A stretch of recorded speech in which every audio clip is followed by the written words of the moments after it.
ఉదయమున నీవు ఎవ్వరినీ కలుసుకొనక ముందు ప్రభువును కలుసుకో. నీవు ఎవ్వరినీ చూడకముందు ప్రభువును చూడు. నీవు ఎవ్వరితో మాట్లాడకముందు ప్రభువుతో మాట్లాడు. నీవు దేనిని వెదకకముందు ఆయన రాజ్యమును నీతిని వెదకు.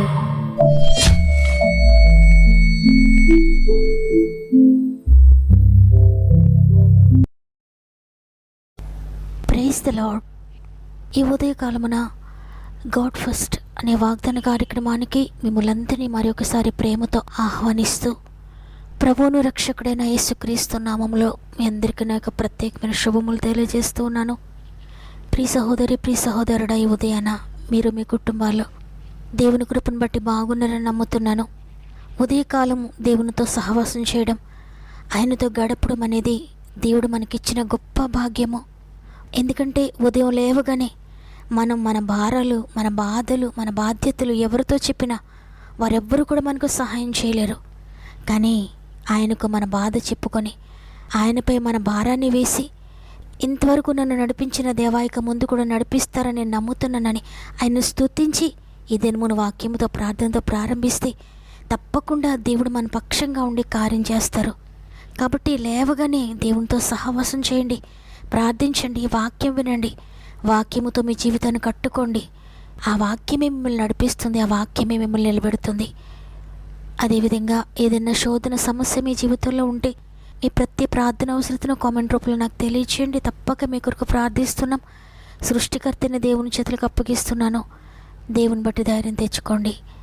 సమస్త మహిమ, ఘనత, ప్రభావములు దేవునికి చెల్లునుగాక.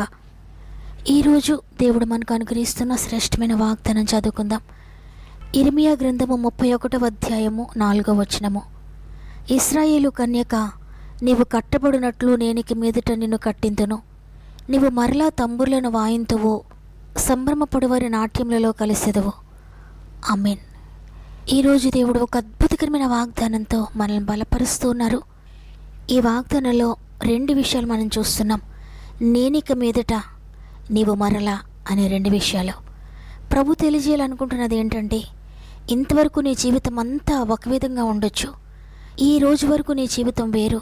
అయితే ఇది మొదలుకొని ఇక మీదట నీవు కట్టబడినట్లు నిన్ను కడతాను. నీవు మరలా తంబుర్లను వాయిస్తావు, సంభ్రమపడువారి నాట్యముల్లో కలుస్తావు. అంటే ఇంతవరకు నీవు దుఃఖంలోనే ఉన్నావు, ఇంతవరకు నీవు కఠినమైన పరిస్థితి గుండా వెళ్తూ ఉన్నావు. సంతోషం లేదు, నెమ్మది లేదు, సమాధానం లేదు. ఇంతవరకు నీ కుటుంబము వ్యసనాలతో ఉంది, పాపపు కట్లతో ఉన్నారు. నీ బిడ్డలు కావచ్చు, నీ భర్త కావచ్చు, నీ భార్య కావచ్చు, భయంకరమైన కట్లతో కట్టబడి ఉన్నారు.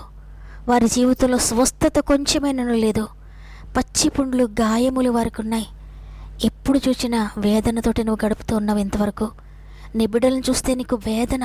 ఎందుకంటే వారు పాపంలో ఉన్నారు, వ్యసనాలతో ఉన్నారు. వారి జీవితం కట్టబడలేదు, వారి జీవితంలో ఒక సెటిల్మెంట్ లేదు. భయంకరమైన వేదనకరమైన పరిస్థితి నీ కుటుంబంలో ఉంది. నీ భర్తను గురించి నువ్వు వేదన పడుతున్నావు. నీ ఆర్థిక పరిస్థితులను చూసినప్పుడు కూడా నువ్వు వేదన పడుతున్నావు. ఎందుకంటే ఆర్థికంగా కూడా నువ్వు కట్టబడలేదు. ఇంకెప్పుడు నా జీవితం బాగుపడుతుంది, ఇంకెప్పుడు నా బిడ్డలు బాగుపడతారు, ఇంకెప్పుడు నా జీవితంలో సమాధానం, ఇంకెప్పుడు నా కుటుంబంలో రక్షణ కార్యములు, ఇంకెప్పుడు నా కుటుంబం పరిశుద్ధతలో నడుస్తుంది, ఇంకెప్పుడు ఈ పాపపు కట్టల నుండి తెంచబడతారు నా బిడ్డలని నువ్వు దుఃఖిస్తూ ఉన్నావు. నీకన్నిటిని చూచిన ప్రభు ఈరోజు నీకు మాట ఇస్తున్నారు, నీతో ప్రామిస్ చేస్తున్నారు. ఇక మీదట నీవు కట్టబడినట్లుగా నేను నిన్ను కడతాను అని. ఈ వాగ్దానాన్ని వింటూ కూడా ఒకవేళ మీరు అనుకుంటున్నారేమో, ప్రియ సహోదరి, ప్రియ సహోదరుడా, నా జీవితం పతనమైపోయింది, నా జీవితం కూలిపోయింది, నా ఆత్మీయ స్థితి కూలిపోయింది, నా శారీరక పరిస్థితి కూలిపోయింది, నా ఆర్థిక పరిస్థితులు కూడా కూలిపోయాయి. ఒకప్పుడు నా జీవితం చాలా బాగుండేది, నేను చాలా సంతోషంగా ఉండేవాడను, సంతోషంగా ఉండేదానను. అటువంటి ఆనందకరమైన నా జీవితం తిరిగి మరలా నాకు వస్తుందా? ఇదివరకటి సంతోషకరమైన దినాలు మరలా వస్తే ఎంత బాగుండును. ఇదివరకటి ఆరోగ్యము, ఇదివరకటి బలము మరలా నాకు వస్తే ఎంత బాగుండునని నీ పూర్వ దినాలను గుర్తు చేసుకుంటూ ప్రస్తుత నీ స్థితిని బట్టి దుఃఖపడుతూ వ్యధ చెందుతూ ఉన్నావా? గతించిపోయిన నా సంతోషకరమైన దినాలు ఇక ఎప్పటికీ రావని నిరాశతో జీవించలేక తప్పదని బరువుగా నీ దినాలను గడుపుతున్నావా? నా జీవితం బాగుపడుతుంది అనే కొద్దిగా ఆశ కూడా నీకు లేకుండా పూర్తిగా నీ ఆశను వదులుకున్నావా? అయితే భయపడకు. ఈరోజు దేవుడు నీతో వాగ్దానం చేస్తూ ఉన్నారు. నీవు కట్టబడినట్లు నేనిక మీదట నిన్ను కట్టిస్తాను. నీవు మరలా తంబురులను వాయిస్తావు, తిరిగి సంతోషంగా ఉంటావని. అవును, మన ప్రభువు నశించిన దాన్ని వెతికి రక్షించడానికి లోకానికి వచ్చారు.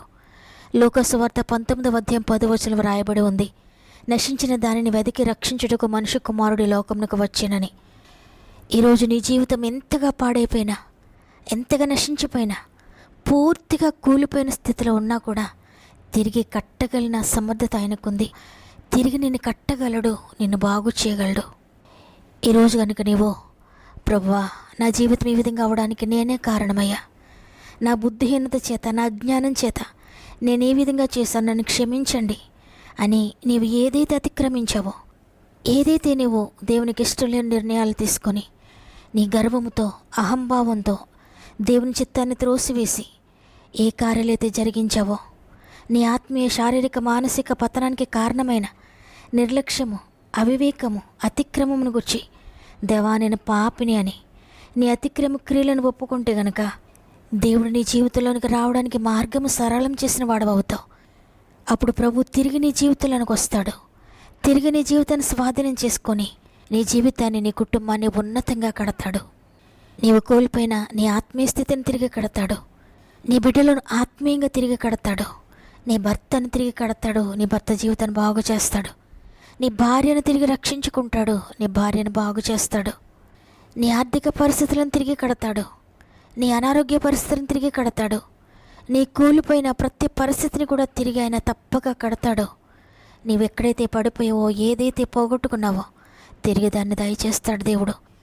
విరిగి నలిగిన హృదయంతో నీవు దేవుని సన్నిధిలో మోకరించి, తండ్రి నేను పాపిని, నేను యోనా లాంటి వాడనయ్యా, నీ చిత్తాన్ని వ్యతిరేకించి నేను వెళ్ళిపోతున్నాను, పారిపోతున్నాను, అందుకే నా జీవితం ఈ విధంగా అయింది తండ్రి, నన్ను క్షమించండి.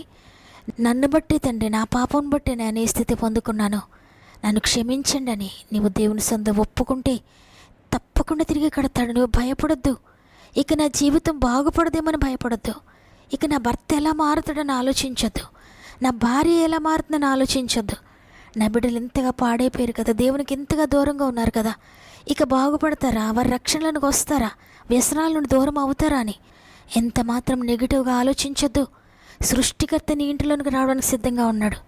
నీ జీవితాన్ని కట్టడానికి, నీ బిడ్డల జీవితాన్ని కట్టడానికి, నీ భర్తను, నీ భార్యను కట్టడానికి, నీ కుటుంబంలో అడుగుపెట్టడానికి సిద్ధంగా ఉన్నాడు.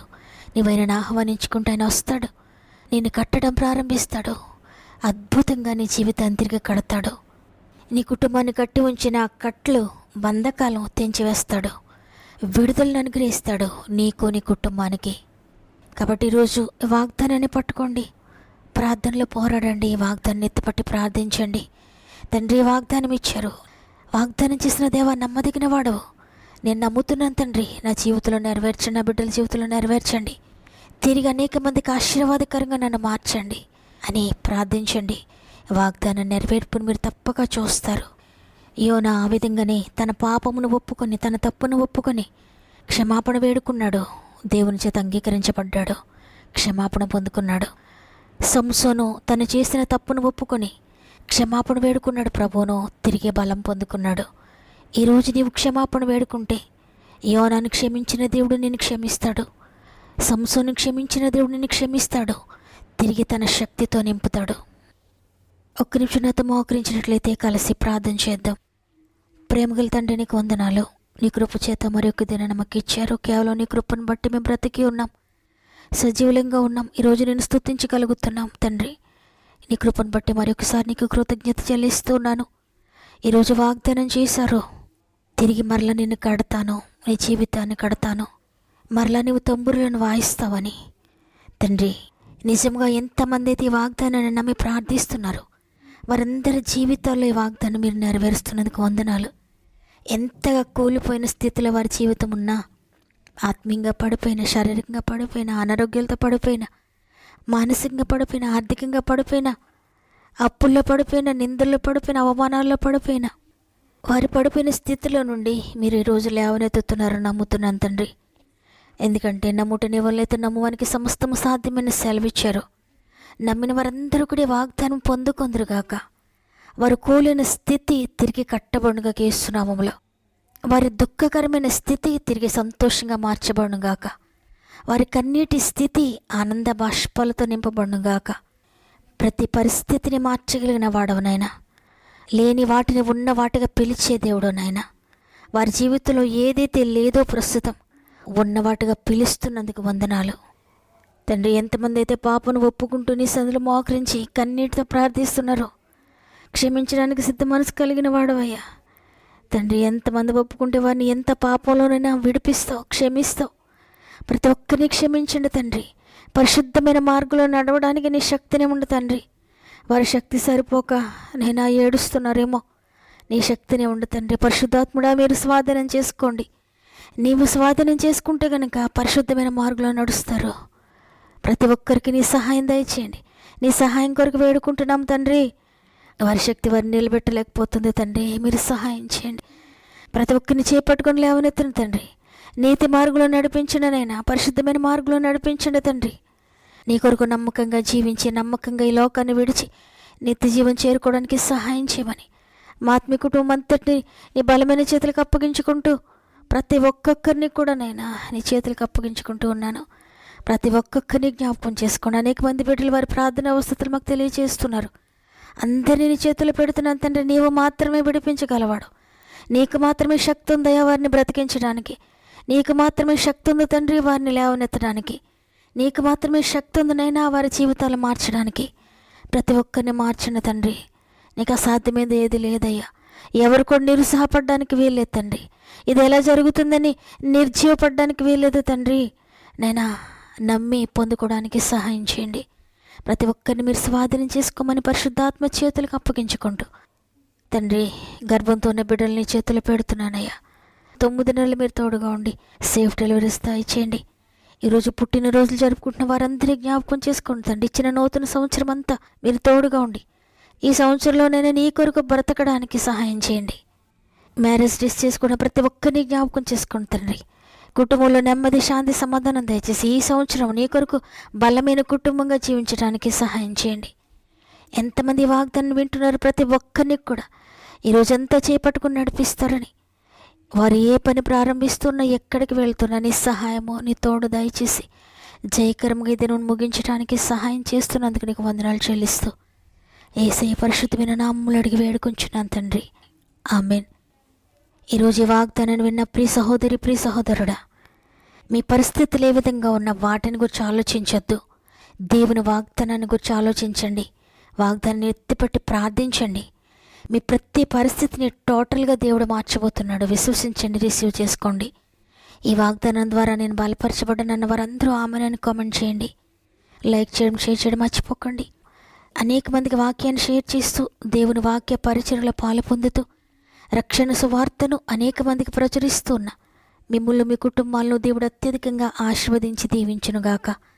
దేవుని చిత్తమైతే తిరిగి రేపు అందరం కలిసి ఆయనను స్తుతిందాం.